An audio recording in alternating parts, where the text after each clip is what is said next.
Welcome FPL Surgery listeners and watchers. My name is Rich, and as always, I'm joined by Dave. And today we're going to be going through some 8 simple rules. As you may already know, 8 simple rules was something Dave designed a couple of years ago after one of his horrific seasons.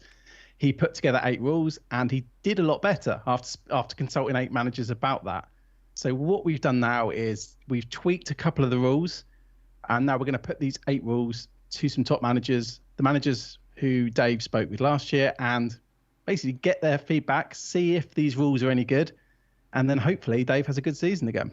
It's all Fingers on me. Crossed. Yeah. But I'm very happy to have Abdul on the pod today. You may know him on Twitter as FPL Salah. His ranks are ridiculous. Most of them seem to be top 1K. So Abdul, how's it going? Yeah, I'm good. Thanks, Rich and Dave. All good. How are you guys doing? Yeah, pretty good actually. It's nice to actually speak to you because obviously last time you were on the surgery, I couldn't make it. So this is the first time I've spoken to you, and I'm really looking forward to this one. So we go straight on to basically this is the hardest question. So before we start the rules, Dave wanted our guest to describe what kind of manager you are. Now, that's quite difficult to do, but how do you see your playing style, Abdul? Yeah. I mean, I'd say I was quite a safe manager. I tend not to take many risks, especially. I mean, I think a lot. If you follow me on Twitter, you probably already know this, but especially at the start of the season, I always play safe. Even like throughout the season, I'll mostly go safe on the captains. Only really take risks near the end of the season when I need to. So, yeah, overall, I'd say I'm a very conservative manager. Ridiculously consistent manager too. Like you take safety to the extreme, and just it seems like every time you make a pick, we all think, oh, that's the obvious pick, but then you do it at such a perfect time that you get the most out of every single player. Like, how do you do that? Explain yourself. I guess there's a lot of luck involved. I think you can play. I mean, obviously, like we all kind of sit here and we know how to play the game. And there is always an element of luck involved. But I think, I personally see one of my strengths is kind of being really patient and not making rash decisions. Okay. Not getting rid of players who, like problem players who maybe have blanked in a few games and, just kind of sticking to, the proven methods. So it's something I find actually that I see a lot on Twitter of, people kind of making rash decisions and at the end of the day, like even on Twitter, like if you see the Twitter template is so similar, but you'll see the ranks after the first 5 or 6 game weeks are massively different, and I think that's probably the main reason, just people making rash decisions. Yeah.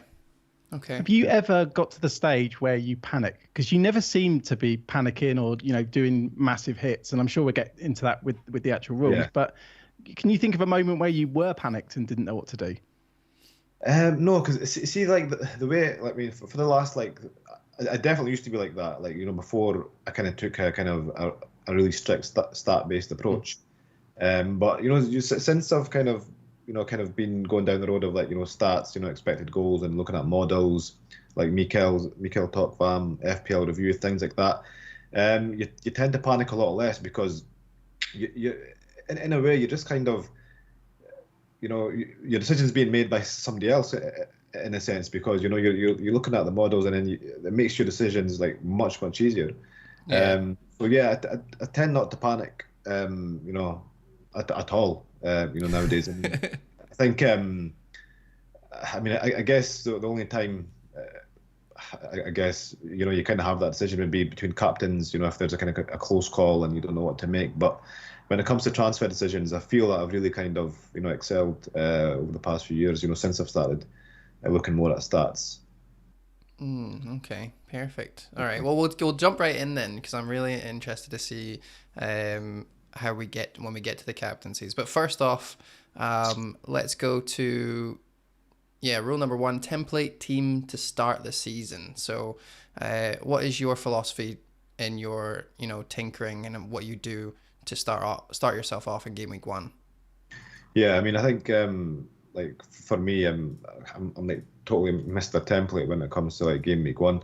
Yeah. You've probably seen on the Twitter, like for the past 3 seasons, I've I've posted this blog that's done by a guy called Dodd from FISO.com, in which is entitled, how to avoid a terrible start in FPL.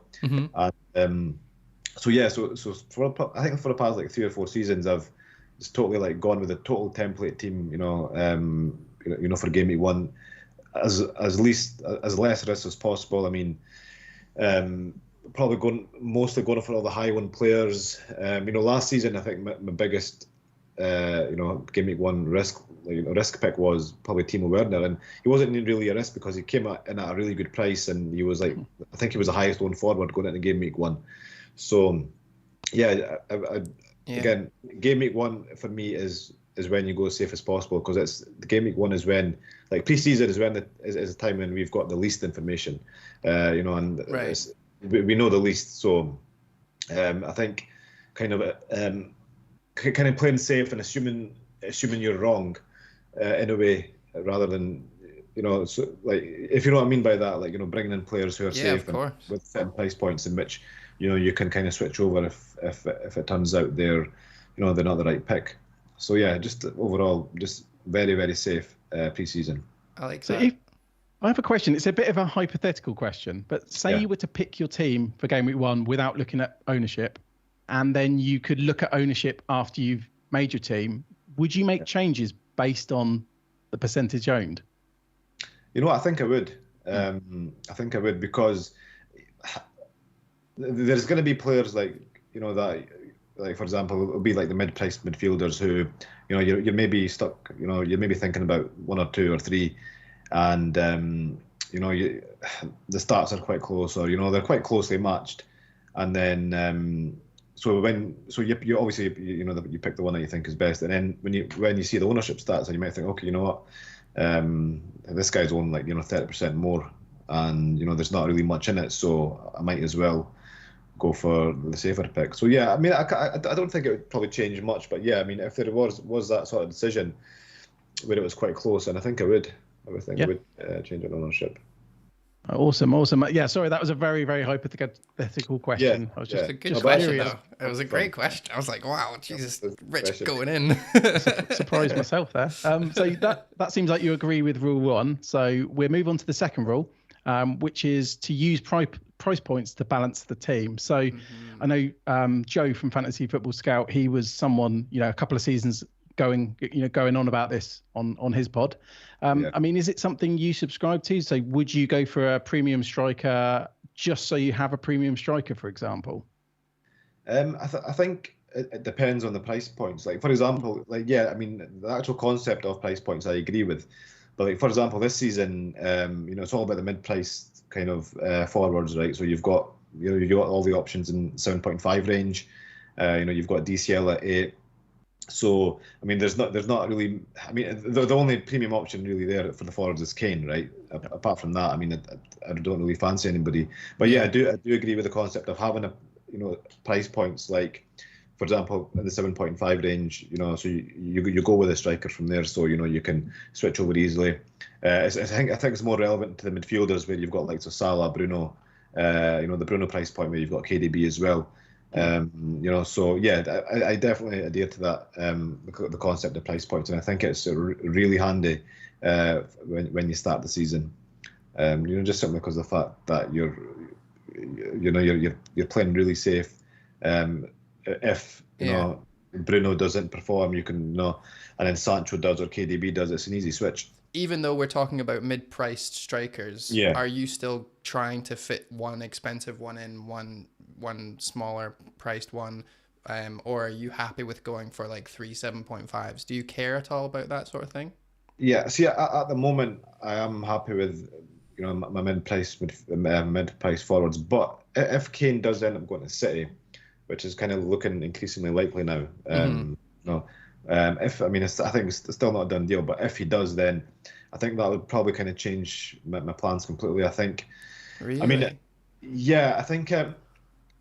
He is poised to miss game week 1, right? So it'd be something I really need to think about, because what you'd have to do is, if he misses game week 1, you're going to be looking at probably having a placeholder in there, for the first game week. Yeah. You know, and switching to Kane when they play Norwich in game week 2, and then I'd probably have to get rid of Bruno to compensate that.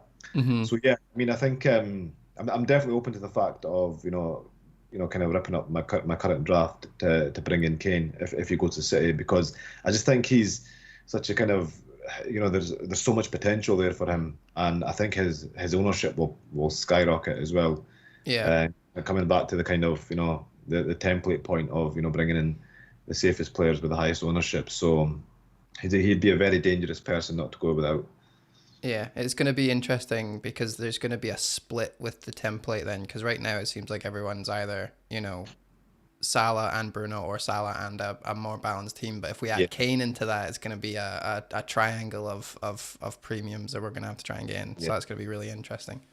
Right, Rich, next one. Yeah, so the next one is basically it's simple captain choices. So whether you look to go for, the most popular captain pick of the week, it might top the algorithms. I guess your name on Twitter might explain who you go for a lot. But how do you pick your captains, and are they simple? Yeah, I mean, if somebody's watching this, they probably think I'm like the most boring player ever. But it's probably like with my captains, I think last season I can't remember the exact number, but I captain Salah the majority of the time, probably 3/4 of my picks, or at least half or something. But it was a lot anyway. But yeah, most because he is the best option, and with the captains, I think that's such an important kind of factor in FPL. Because even if you've got a crap team, if you hit your captain, it kind of papers over the cracks, and you can get a good score even though you've got an overall bad score. If your captain bangs, then it kind of saves you. So I think it's such an important decision. With so much points on offer. I always go for the safe captain pick. The only time I would diverge from that would be, again, as I said, near the end of the season. If I'm not ranked, somewhere where I need to be, or I need to catch, top 10k, top 1k, then I'd look at it. But majority of the season, it's just the guy who's at the top of the captain's poll. Right. You've got all the websites you can look at. Is there a specific one that you go to then? Well, but basically, there's always kind of polls on Twitter. Where some of the big accounts do, and then you get a good idea of who the highest is, and also another good one is to look at is FPL Reviews model and Mikael Tokvam's. That's ones I look at, because he has just a few hours before the deadline, he releases his captain poll as well, his captain picks of the most exciting points. So just looking at a combination of them, and then picking my captain from that, really. You say it's boring, but clearly it works. And you mentioned Mikel, and his algorithm tends to, sometimes I don't even need to look at it. Salah tends to be top more often than not. And his algorithm, I think it got about 650 points last year or something ridiculous. So I'm guessing you had pretty good captain returns last year sticking with Salah. Yeah, no, I did have, again, I can't remember the exact numbers, but my captains was I got a really good captain score last season. Obviously, I ended up in the top 5k, so obviously, captain decision really, really helped with that.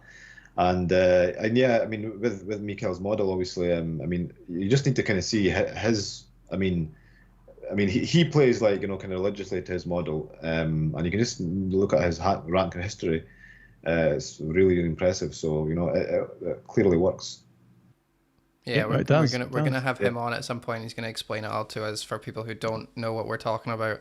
But we'll definitely move on because I'm interested in seeing how you're gonna answer this one. Is no hits, so obvious caveats apply. No injury hits, or you can take hits. Sorry, for injuries, you can take hits for if there's a double or whatever. But what I'm really looking for is there any other opportunities where you think hits are okay, or are you one of the managers that abstains entirely as much as possible? Yeah, I despise hits. I really think with me it's a bit psychological as well. I just hate going into a game week with minus points. Right.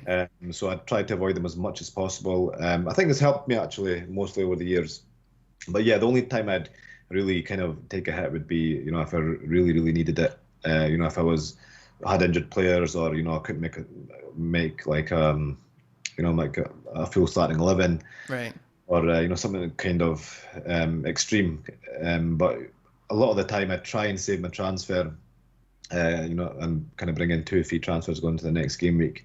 I think that has really helped my game over the seasons as well. Just being patient with the transfers, not taking rash hits. For me, it's like taking hits is only when I really need it. It's almost like your like worst case scenario is if you would take one hit, and Yeah. it's interesting because it kind of flows from your ethos of I'm the strength that you have is patience. So whereas a lot of people would lose patience with a player and then potentially look for opportunities elsewhere, maybe take a hit to do that quicker than they want, or quicker than their team would allow by doing hits. Because you're such a patient person, it means that you can afford to wait, and usually that yields better results for you, right?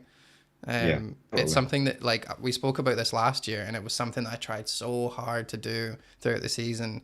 And even though it sounds like it's easy, like, I don't like hits, I don't like starting with a -4. Sometimes you go into it thinking, oh well, I got a good score last year, or last week, so I'll just take it off of those points. It's not necessarily these points going, and you kind of justify in loads of different ways. Yeah. But is it something that you've just always done, or how do you kind of discipline yourself if someone like Rich, for example, who's just on tilt 24/7, and how would you kind of like coach him into not doing it? I don't know. I mean, see what? It's honestly, it's easier said than done. And as I said, I've been in that position myself. Like when I first started playing the game, and I don't know. It's just I guess it's something that you just kind of learn over time. And then I guess when you probably need to kind of adopt that strategy for a good few game weeks. And once you see it actually working, then I think that's when you kind of think, okay, you know what? It's when you probably start sticking to it. But I know it's really hard being patient in this game, especially now. I mean, with the influx of players, I mean, the price rises and price falls are getting easier every year. So it is getting harder, but I just think even with that, even with the kind of influx of players and the kind of erratic price changes, I still think it definitely pays to kind of be patient. Not really worry about team value as much. And so I mean, for somebody who, as you said, you've asked me, like, how I discipline myself, I would say just try it for the first 10 game weeks. If you're one of those managers who, is kind of trigger happy, just try it for the first 10 game weeks. Try and just test it out. See how it goes. Yeah, and then if you see it working, then you're probably most likely to stick to it. I can see the benefit of linking in, so your first rule where you stick with the template team and then you're not doing hits. Because I guess if you're quite close to the template, and for example, last year I had Aubameyang, he got malaria, Saka got injured, and Tierney got injured within the space of like a week. And no one had those players. So I had to do a massive hit. Whereas if the template players all went down, everyone's doing hits and you're not falling further behind. So I can see the benefit there. I can see how all your rules seem to link into one. I think I'm at risk of staying on the same thing for a little bit longer. I have to ask this. So obviously you mentioned there that you don't take hits and that you're at least for the first 10 anyone can try that. But you also mentioned the price rises, and this is something when I started playing it wasn't that huge unless someone absolutely banged and they had great fixtures coming up. But now it seems like even if a player has rubbish fixtures and they score a brace, like they're going to go up by 0.1 million. When do you make your transfers as someone who does not take hits? Yeah. So on the whole, I make my transfers like as late as possible. Okay. At the start of the season, I mean, the most price rises are, like the most erratic kind of period of the price rises is like between game weeks 1 and 6, like between the first and second, and like from the game week 1 to maybe like the second at national break. Right. So during that period, I might make some early transfers, like because we've not got any midweek games, there's no Champions League or, any of the cup, so it's a bit less risky. But even then, I still will try and make my transfers, as close to the deadline as possible. But once we get to the stage where, the Champions League starts and you've got the midweek games with the FA Cup and all the other kind of cup games, I mean, I pretty much ignore team value. And okay. Just look to kind of make my transfers as late as possible once all the press conferences are done, and then kind of think about it then. Of course, during the week I'm like kind of looking at my team and looking at scenarios and hypothetical situations. But the actual kind of making the transfer is just like it's probably a Friday, Saturday job. So if a player is too expensive come Friday, Saturday, you just kind of cut them out of the thinking altogether. Like, oh, I can't afford them now, and then you just move on. Yeah, and I think with that it kind of depends on the situation. Right, okay. I'd probably have to look at how much how much I want that player. Again, like for example, if it was maybe game week 1 to 8, I might just make the transfer if I'm really, really keen on him. But if it's maybe a bit later on where he's got a midweek game, then even though I know that he's going to rise in price and I'll be priced out, I'll probably just kind of leave it. Right. Okay. I think that's where it's hardest. I think is it is. It's not easy. I think you just got to like look at it as there's always other options. I mean, I think not always, but I think 99% of the time there's other options and other things you could do to kind of counteract the move that you would have made. So fair play. All right. Yeah. Sorry, we stuck on that for ages, but there's so much.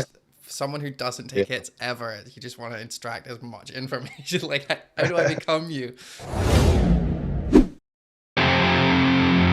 Next one is minimal core team transfers. So from no hits to making sure that you're being patient as possible, pretty much with your core team, and that would be your goalkeepers, your premiums, maybe even some of your fodder players. So is that something that you do, or are you happy to transfer in and out anyone in your team? Yeah, I think on the whole it's probably what I do, but I think every season is different, and I wouldn't rule anything out. I wouldn't rule like getting rid of my premium players, or if they weren't performing, like if something kind of major happened. But generally it's what I stick to, like like the likes of Salah, Bruno, Trent, would be in my team, for probably 38 or near that, 38 game weeks or near that. So most of my transfers, I think that is kind of generally the optimal way to play as well. It's just to kind of keep your transfers for your your lesser, your lower price players. Yeah. Maybe your third striker or your fourth mid, things like that, rather than the other premiums. The outskirts. Okay. Well, that's a big, massive tick, Rich, for that one. Yeah, no, I find that interesting because I know we've had some people who've said they use their transfers on the premium players, and you said obviously you use it on maybe the more mid-range players. It's interesting. People have different ways of doing it, really. Yeah, but if you want to be as consistent, sorry, go for the game. I wouldn't say there was one right way. Yeah. To play. I mean, you've seen yourself the likes of like kind of late riser, who totally plays like opposite to me. But if you look at his record, I mean, so obviously there isn't kind of one optimal way. But I think we're getting to that point where we're kind of we're going down that path of finding the kind of the best way to play the game. Yeah, you think we're kind of edging it, like we're starting to use computers to figure it out. It's exactly, and I think because in the past few years, you've seen like so many modelers, like the stat guys who are kind of increasing in the FPL game, and you've got obviously the computers as well. I've seen so many articles of FPL computers being made, and finishing with very good ranks. So I think the same thing can happen with backgammon and chess as well. Once they kind of incorporated, they got better than the humans, and then due to that, the humans got better. So I think FPL is going down that same road. I can almost picture now they design a computer that they think can take on the top managers, and then we'll put you forward, Abdul, and it'll be you against the computer. And to be fair, that's just a computer versus a computer, in my opinion. Right? To be honest. Brilliant. So the next one we've got is rule 6 is to plan your wildcard timing.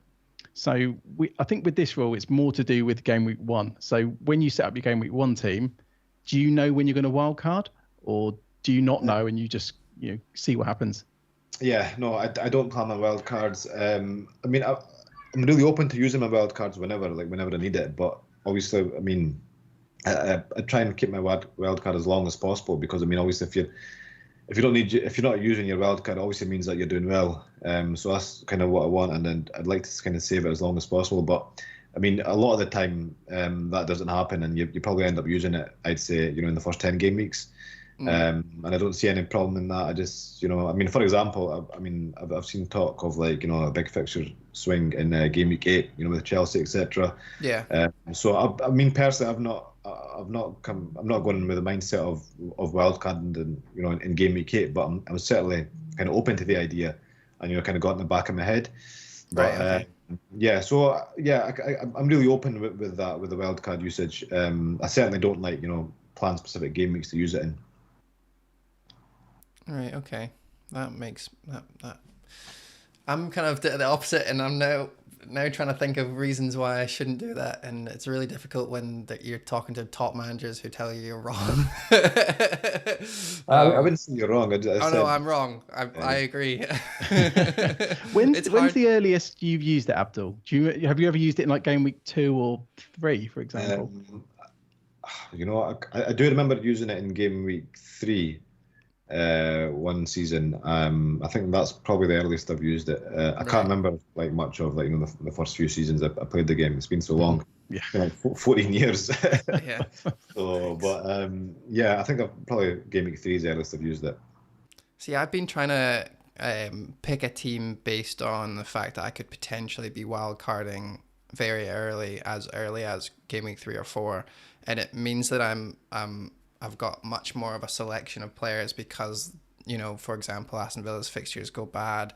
It means I can probably start with Amares or something, and it won't really affect me too much because I can change it really quickly. And it opens up so many more options. But at the same time, like the idea of not having to use it and being able to just rely on the good team that you've picked is really appealing to.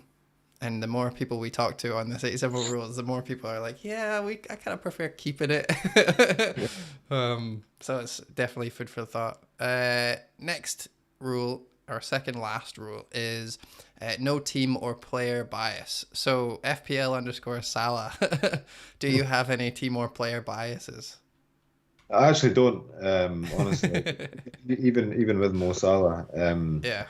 It just happens that he is, the best option in the game and has been for like the past few seasons. But yeah, when it comes to like player biases, team biases, I'm just totally like cold with that.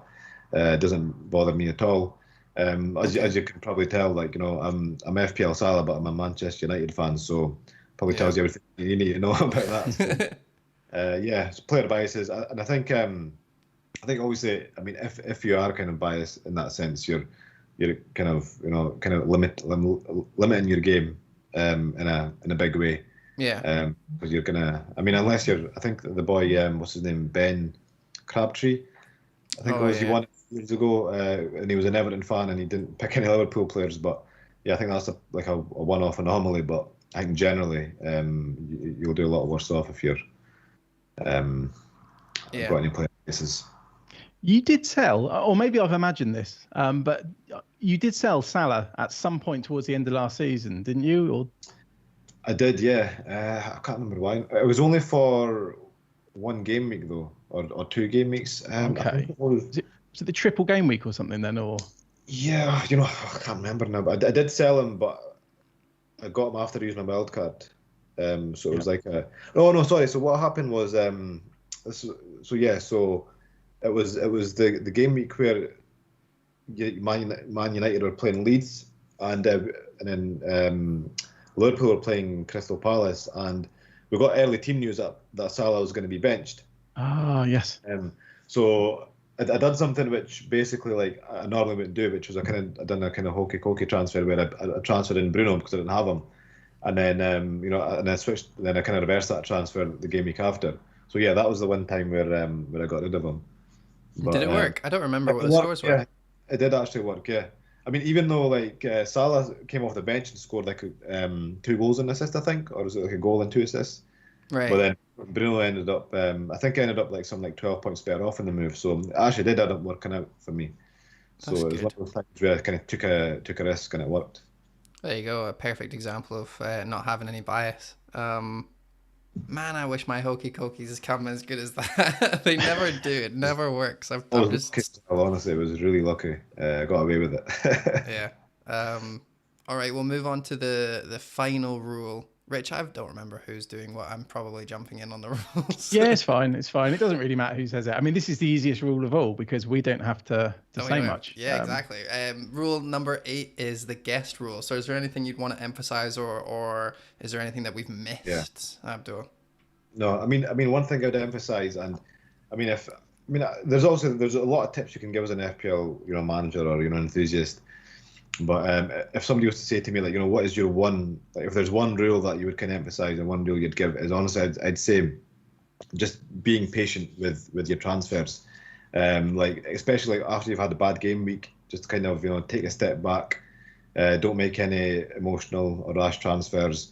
And then, kind of think with a cool head. Once you've kind of calmed down, once like the dust settles, is then think about your team. I think for me personally, that's what's I think that's like over the years what's really improved my game. It's just kind of taking a step back. Once you've had a bad, because it's really easy to kind of make those kind of knee-jerk transfers, chase the prices. But I do find that being patient and thinking with a cool head really improves your game. So it's a very another like easily said than done, more easily said than done. But I have a question about it. When you transfer in a player, do you look to see, like, do you have a plan of how long you want that player in your team for, and then you try and stick to that, or do you bring in a player and hope that you can keep them in your team for as long as possible, and then you jump off? Like, what when you say you're being patient with them, how exactly do you mean? Right, so when I'm looking at making transfers, what I usually do is look at, like, for example, their say next 5 or 6 fixtures. Right. Okay. To kind of target, good fixture runs. I mean, and then maybe like and then kind of just see where it goes from there. I mean, maybe I could keep him, and then he'd do well in the tougher fixtures. But generally, I look at 5-6 game weeks.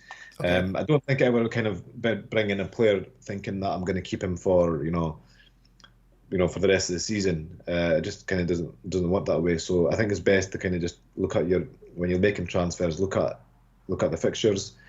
In terms of being like kind of patient with players, I'm talking more of like, for example, players like Bruno or Salah who might go like 2 or 3 games, even like 4 games, like without any attacking returns. But yeah. I would never get it. I mean, as long as their stats are still there, I mean, as long as they're still putting up good numbers, I'd keep them regardless.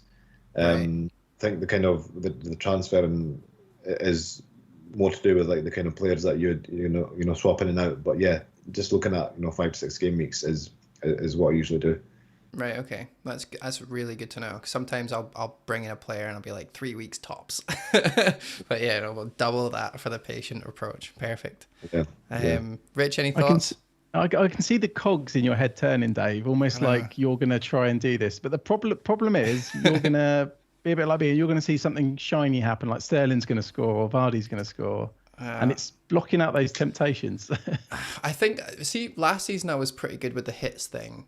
And I was pretty good at deciding. I think it was General who said it last time we spoke, was like he wanted to make sure that the transfers he were doing was to fix something that was wrong in his team as opposed to looking for the shiny thing. And I have been doing that in the last couple of seasons. It's been working okay. But every now and again, I'm like, ooh, yeah, Sancho's looking nice, or you know what I mean, like, and then you try and start tinkering, and then you realize you're gonna have to do loads of stuff, and then you start making plans of 3 or 4 transfers, and in that case you're kind of bulldozing every plan that you had for those players anyway. So yeah, it's gonna be interesting. Sancho is a really good example because he's came in at a really good price, 9.5. He's a nice, he's a glamorous player. He's came from Dortmund, and he's coming up in Man United, so it's really kind of I mean, I've seen a lot of Sancho drafts as well, without Bruno, and they look really good. So it is really hard to kind of keep your nerves sometimes. But when you look at it, it's just the kind of fact of if you start with Bruno instead, and then you can always transfer Sancho in for Bruno if it doesn't work out. Yeah. Whereas up and around, it's a lot more difficult. Yeah, so it's always play safe first and fix your mistakes in an easier way than the reverse. Perfect. Yeah. Mate, thank you so much for coming on and talking some sense into us. Jesus, we definitely needed it. Appreciate you coming in. Is there anything you want to plug before we head off? No, not really. I mean, if I would just say, like, you know, if you kind of want to follow me throughout the season, just follow me on Twitter. I think my Twitter handle is on the screen. So yeah. Not really. Got it. And are you going to be doing the bloody pound signs are in again? Are you going to be doing your percentage chances again this season? Oh yeah, definitely. I think that's kind of my staple, isn't it? The clean sheet and the time score odds. Yeah, I'll be doing them. Yeah. Perfect. All right. Again, thank you everyone for watching. You can find Salah at FPL_Salah.